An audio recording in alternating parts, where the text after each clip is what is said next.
welcome to History Through Fiction, the podcast. Today, my guest is Jenny Quinlan, a historical editor. Jenny, thanks so much for joining me. Thank you so much for having me, Colin. So, I'd like to start with your love of historical fiction. When did you first discover your love for the genre, and how did you turn this passion into a job?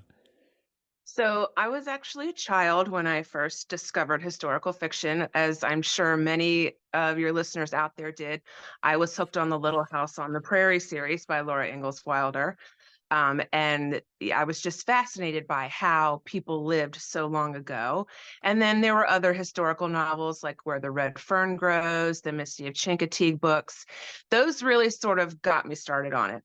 But then as I, got older and went through school, I was kind of only reading the books that were assigned to me by my teachers and professors. And then I went through a period of time where I was only reading nonfiction for a while. But there was one book I picked up that really brought me back into historical fiction, and that was The Other Boleyn Girl by Philippa Gregory. So once I read that, I was like, man, I really do love reading books set in the past. And so from there, I discovered Diana Gabaldon, Sharon K. Penman, and then I was off. And so ever since then, which was about 15 years ago, I've pretty much exclusively read historical novels and all of its subgenres. Every once in a while, I'll pick up, a book that's getting a lot of hype from a different genre. But really, historical novels are my love. And of course, you've turned that into a job as I believe, the founder of Historical Editorial. Tell us, what Yes. is Historical Editorial, and how has it grown since you started it?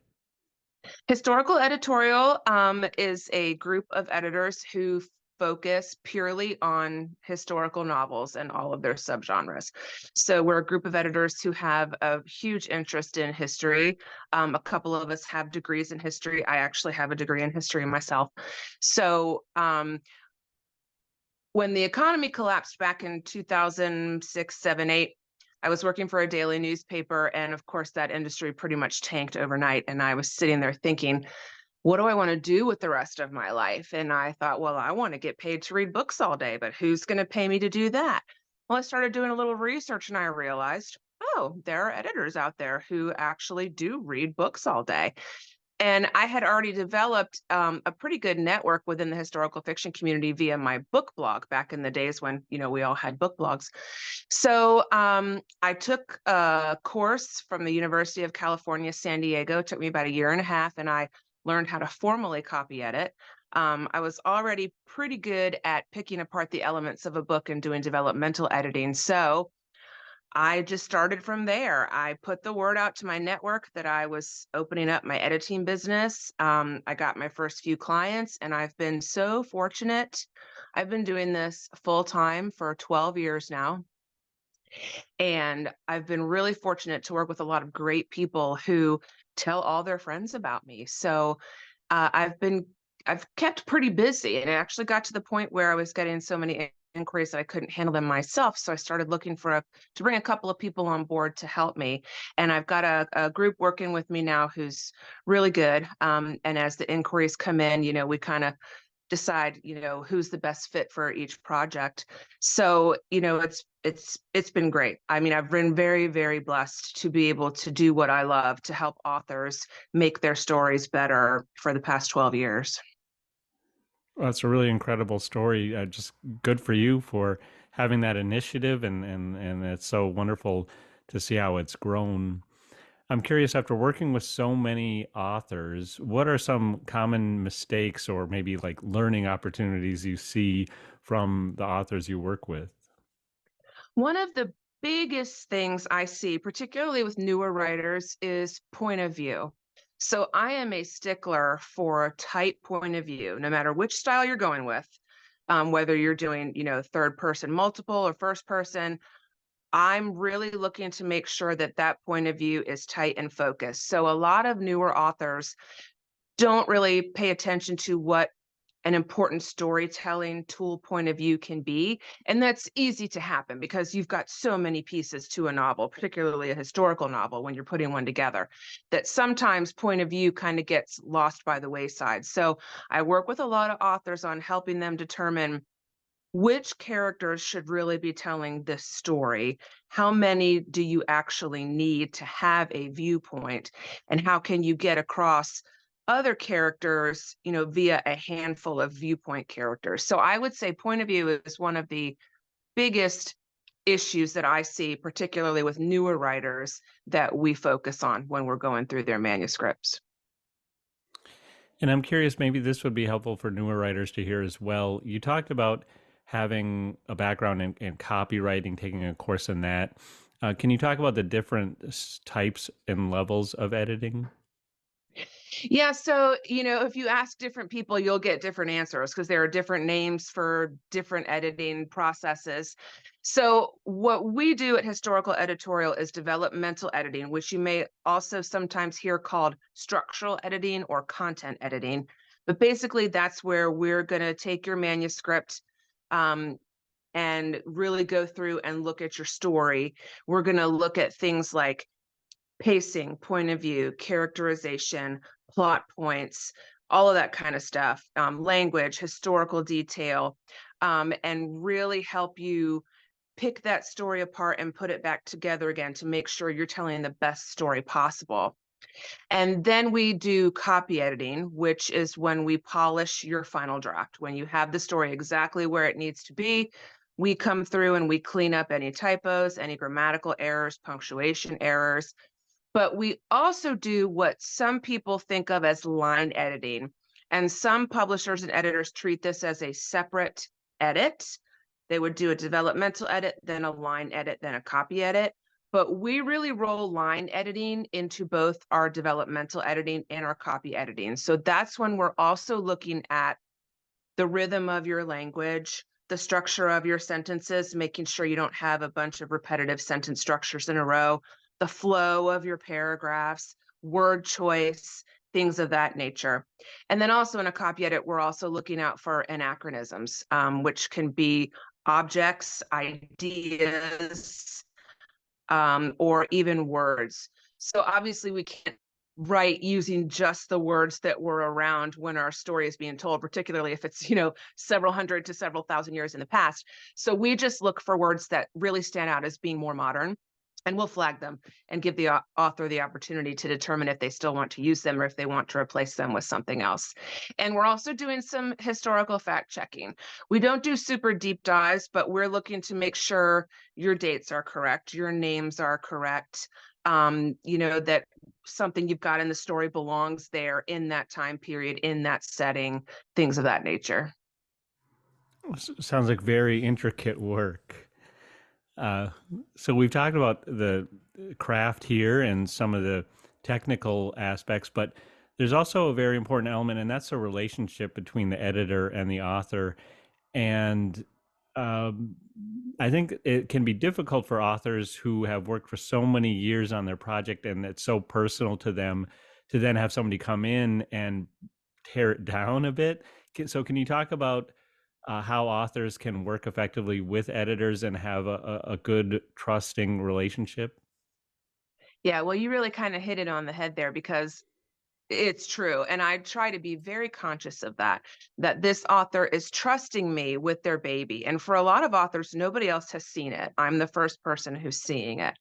And so while I am very straightforward in my feedback, I really try to be aware of how I phrase things and try to always be very encouraging, even when I'm pointing out things that they may want to consider changing or pointing out ways in which they may be able to do something better.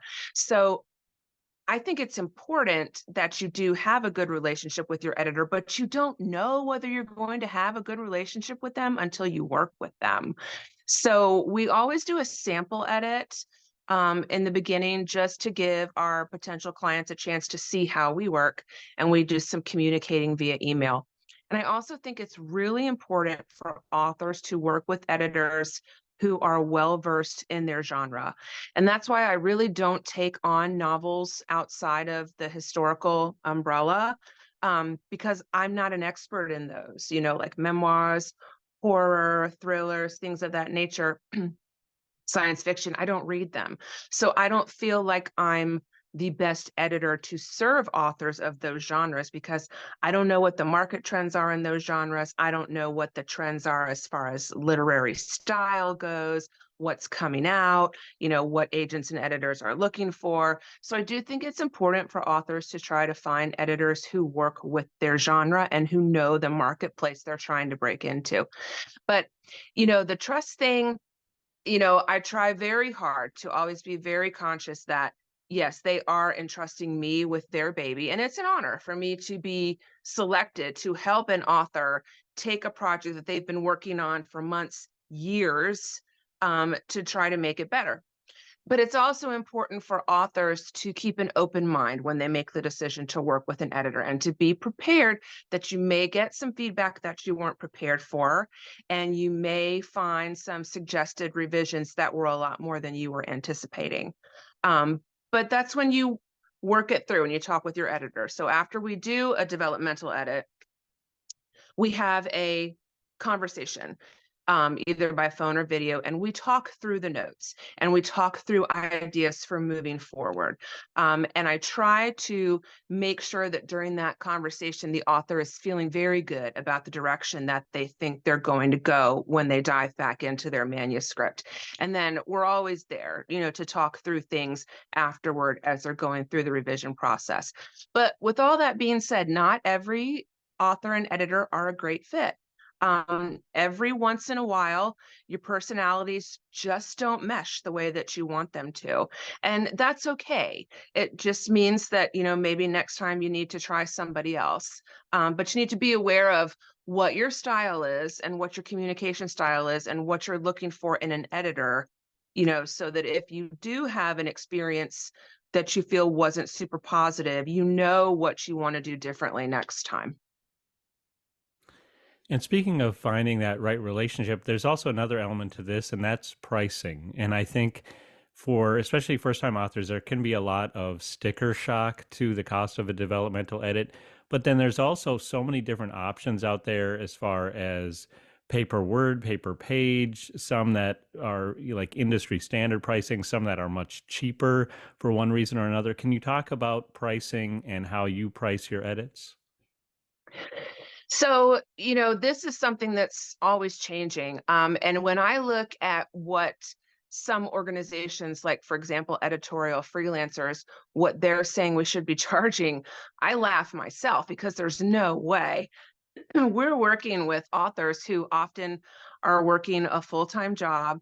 They're trying to make ends meet. They're also trying to work on a novel. They have dreams, but they don't have a ton of extra cash to spend. And so, excuse me, we try to be conscious of that. So it's a balance between asking for what we deserve for the value that we provide and the time that we spend on each project, and knowing that most of our clients aren't made of money and they have to budget out exactly what they can afford to spend, especially if we're talking about authors who are indie publishing. Then they have many more expenses on top of just that developmental edit. So we try to be conscious of that, but at the same time, we do deserve to get paid for the value that we provide and the time that we put into the project. Now, we charge by the page. Some authors charge by the word. Sorry, some editors charge by the word, but it all works out the same. You just have to figure out the math a little bit differently. And yes, there are some who charge a lot of money, and there are some that don't charge a lot of money. So, the author, I would say price should not be the number one factor when you're looking for an editor, although it definitely is something you have to take into consideration. Um, but that's why we always recommend that when an author is looking for an editor, talk to several of them. Reach out to them, find out what they're charging, get sample edits, see who you feel is going to be the best fit, and go from there. But yeah, you will see pricing kind of all over the place because, it's pretty much an open marketplace and editors are charging what they feel their time is worth. So full disclosure, you and I have actually known each other for a number of years, and we worked together. You were my editor on a couple of my novels. Mhm. Actually, I don't know if I told you this, but you're the reason I got an MFA. I learned so much from your editing. I realized that I need to learn more about the craft elements of fiction. And that's why I went back to school and got an MFA, and what led me to actually starting this company, History Through Fiction. Um, and then we finally got a chance to meet this past summer at the Historical Novel Society North American Conference, which you are chair of. So I was wondering, can you talk about your experience being the chair of this conference, what it is for authors that might want to attend in the future, and what some of the challenges were to run that amazing conference? Well, we don't have enough time to go through all of the challenges it takes to put on that conference, but we'll talk about it. But first, I want to say that's amazing that you went and got your MFA, and I'm honored that I could inspire you in some way. But yes, I am serving my third and final term as the HNS North America Conference Chair. Um, it's a great conference. You know, so many of us authors are introverts, and we spend so much time alone just by nature of what we're doing. But it's really important to get involved in the historical fiction community. It's really important to meet other authors who are going through what you're going through. You know, these are people who can help you down the road and who you can help in return. You may find those critique partners, those beta readers, someone to blurb your book, someone who will hook you up with their editor or their formatter or their agent. And it's just great to make friends who love history and writing the same way that you do. And the Historical Novel Society right now is the only conference that meets in person that is strictly dedicated to historical fiction. So it's just a really great time. And I would urge any author to attend. If you only attend one conference, make it the HNS conference. So we hold our North America conference every other year. We were in San Antonio this past June. We'll be in Vegas in 2025, June 26th to the 28th. And in the even numbered years, the Historical Novel Society holds their conference in the UK. So they're going to be down in Devon in September of 2024. So you have choices. You can go to either one. But some of the challenges we faced, you know, it's a whole different game since COVID came along. We were supposed to have a conference in San Antonio in 2021, and we couldn't, so we had to switch to all virtual, which was a whole new thing. And then this past year, we attempted our first hybrid conference, which had its own set of challenges. So we're a very small group of organizers. The board consists of 8 members. So there are only 8 people who are doing all of the planning and organizing and on-site work for this conference. We do have a couple of coordinator positions who work with the board in the months leading up to the conference to help us with a few things. So the challenges that we've been facing post-COVID are, you know, figuring out what people are looking for, because we talk to other organizers and they're telling us they're not seeing the same attendance levels as they saw before COVID. We had a fantastic virtual conference, hugely well attended, but we didn't see that translate so much to the 2023 conference. So we think a lot of people are getting burned out on sitting in front of, you know, Zoom presentations all day. So we're kind of trying to figure out how to strike a balance between our in-person conference and a virtual audience. So those are sort of the main challenges we face. And also, costs have just been skyrocketing. So that's another challenge that we face, because we want to keep the conference affordable for people to attend, but yet we're faced with, especially in the technology, we've really been faced with a lot of rising costs there. So those are the main challenges that we face as we're planning the conference. Well, I can tell you that I had a blast at the conference in San Antonio, and I would not miss the next one in Las Vegas for the world. And also, you talked about networking and kind of the value of getting writers out there, meeting in person. And so we have that in action with the San Antonio conference, because I actually met Jillian Forsberg at this conference. She's a historical novelist, a debut author, and she said, "Hey, I have this great manuscript. It's called The Rhino Keeper." This was in June. At History Through Fiction, we didn't open for submissions until September. So I said, "Well, that sounds like a wonderful story. Please send it to us when we reopen for submissions." She did. I loved the story. I ended up signing her to a contract, and now we're publishing her novel, The Rhino Keeper. In addition to that, I don't know if you met Jillian at the conference, but then I was able to connect her with you thereafter. And now you're working with her on her second manuscript. And so here we have the three of us now all working together because of those connections we made at the conference. Yeah, it's wonderful. And I love serving on the board because I get to meet so many people. So I actually started working with the board way back in 2017 for the Portland conference. For 2017 in Portland and 2019 in National Harbor, Maryland, I served as the volunteer coordinator. So I wasn't on the board, but I served in one of those support roles we were talking about. And I got to meet so many people as the volunteer coordinator. And I will tell you this, if you're coming to the conference for the first time, or even if it's not your first time, sign up to volunteer because you get to meet so many people that way, particularly if you're a little shy, and you feel kind of awkward going up to someone to say hello and introduce yourself. Well, when you're a volunteer, people are coming up to you. So, you kind of get that obstacle right out of the way, and you get to meet a lot of your fellow volunteers, and you get to work with the board, and it's just a lot of fun. But serving on the board, particularly as chair, it was just so wonderful in San Antonio because so many people came up to me and introduced themselves, and I love that. I love getting to meet everybody. I love talking to them about what they're doing, hearing what they feel about the conference. We had so many overwhelmingly positive comments about San Antonio, and we almost always do. Our conferences get really, really good feedback because we pay attention to that feedback. We listen to what people say. We put out surveys to find out what they feel about all of the different elements of the conference. And we take that to heart when we're planning the next one. So we're always trying to make sure that we're providing the experience that our attendees say they want. And I also should point out really quickly that we're a nonprofit. So we are considered a charitable organization. We are a nonprofit. And we are funded almost solely by registration fees. So when you're attending one of our conferences, that money is going to pay for the conference, and anything that's left over at the end of the run is going to pay for the next conference. So the board members are all volunteers. We don't get paid. We do it, it's a labor of love because we love the genre and we love the conference. So, it's a special group. And when you have choices as to where you want to spend your money. And a lot of us are feeling the pinch and don't have as much extra money to throw around these days.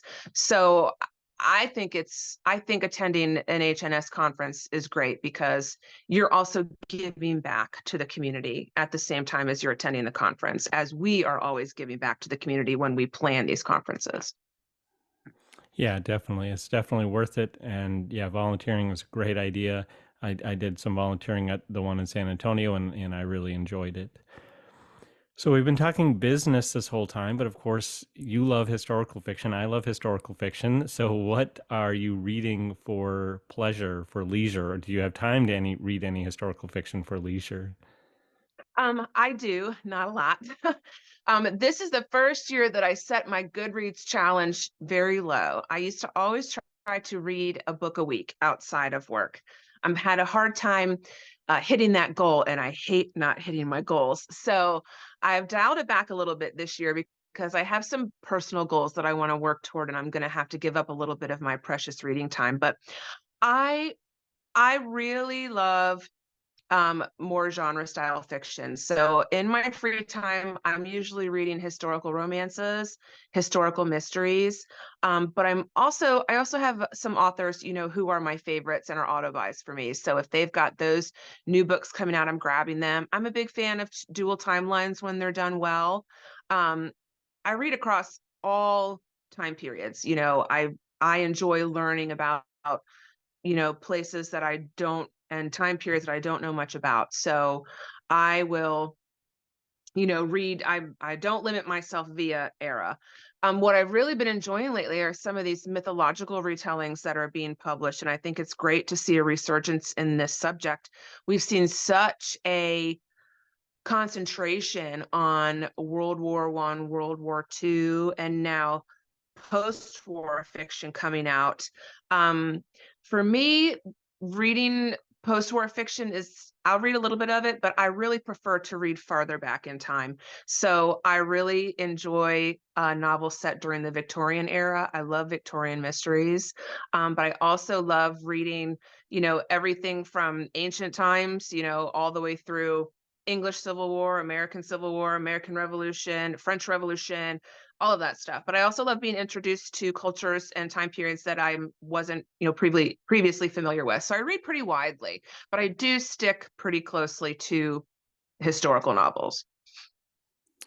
And I read in your bio that you love to travel, especially to Europe, and that you're looking to visit all of Europe. So where are you at in your attempts to visit so much of Europe, and what are your future travel plans? Well, I'm kind of grounded right now because I took a really big trip last year. I was able to spend 24 days in Italy. I had not been there before.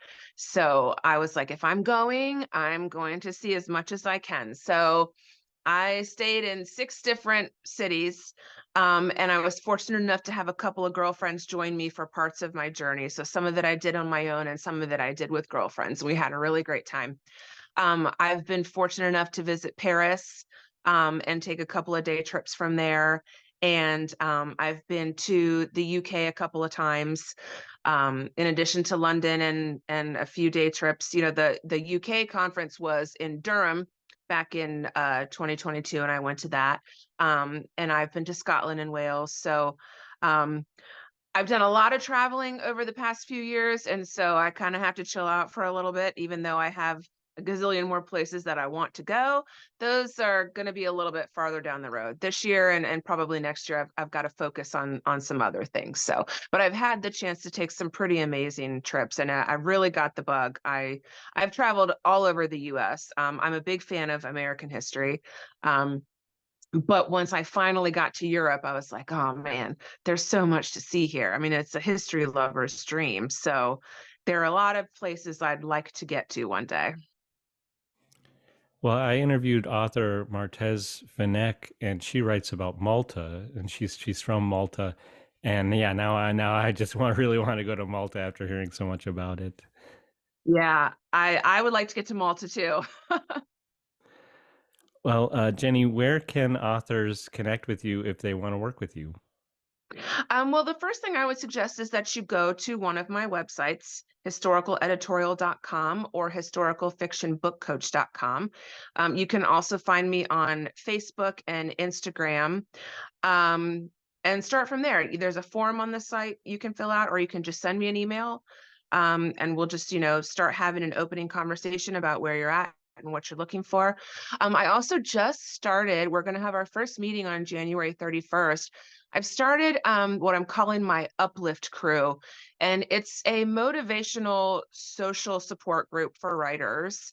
It's open to anybody. We're meeting on the last Wednesday of every month. It's free. You can find more information about it on my website. But this is a group for us to encourage each other, to talk about our goals, to talk about what's holding us back, to talk about figuring out how to find more time to write, how to be more productive. It's really because I need some of that too myself.